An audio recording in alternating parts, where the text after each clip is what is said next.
കേരളം എങ്ങോട്ട് പോകുന്നു എന്നതിന്റെ സൂചനയായി തൃശ്ശൂരിൽ നിന്ന് ഒരു വാർത്ത വരുന്നു. തൃശ്ശൂരിൽ ബൈക്കിലെത്തിയ യുവാവ് കാർ യാത്രികനെ കത്രി ഉപയോഗിച്ച് ആക്രമിച്ചു. കാരണം അറിയണ്ടേ, ചെളിവെള്ളം തെറിപ്പിച്ചു. അതിനാണ് ഈ യാത്രികനെ കുത്തി പരിക്കേൽപ്പിച്ചത്. തൃശ്ശൂർ പന്നിത്തടം പെട്രോൾ പമ്പിൽ വെച്ചായിരുന്നു ഈ ആക്രമണം അരങ്ങേറിയത്. സാമ്പ്രിക്കൽ സ്വദേശി സുരേഷിനെ പോലീസ് കസ്റ്റഡിയിലെടുത്തിട്ടുണ്ട്. അതിൽ നമുക്ക് ആ ദൃശ്യം ഒന്ന് കാണാം.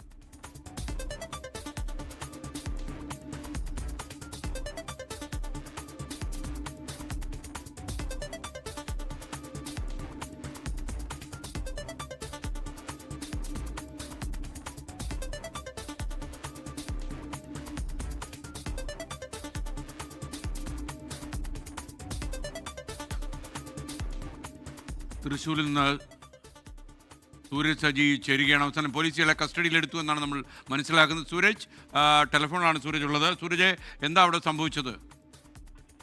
എസ്കെൻ 1.5 മണിക്കൂർ മുമ്പ് നടന്ന ആക്രമണത്തിന്റെ CCTV ദൃശ്യങ്ങൾ അടക്കമാണ് ഇപ്പോൾ പുറത്തു വന്നിരിക്കുന്നത്. ഇന്ന് 7:30 കൂടിയാണ് ഈ ചെളിവെള്ളം തെറിപ്പിച്ചു എന്നതിന്റെ പേരിൽ ഈ കാർ യാത്രികന് നേരെ ആക്രമണം ഉണ്ടാകുന്നത്. പന്നിത്താനം സെന്ററിൽ വെച്ച് ഈ കാർ യാത്രികൻ ചെളിവെള്ളം തെറിപ്പിച്ചു എന്നുള്ളതാണ് ഈ ആക്രമിച്ച ആൾ പറയുന്നത്. പിന്നീട് ഈ വാഹനം പെട്രോൾ അടിക്കുന്നതിന് വേണ്ടി തൊട്ടടുത്ത പമ്പിൽ കയറിയ സമയത്ത് ഈ ബൈക്കിലെത്തിയ ആൾ ഈ കാർ യാത്രികനെ ആക്രമിക്കുകയായിരുന്നു. ഈ സാമ്പക്കൽ സ്വദേശിയാണ് ഈ ആക്രമണം നടത്തിയ ആളെന്നുള്ളതാണ് നിലവിൽ പോലീസുമായി സംസാരിക്കുമ്പോൾ അവർ പറയുന്നത്.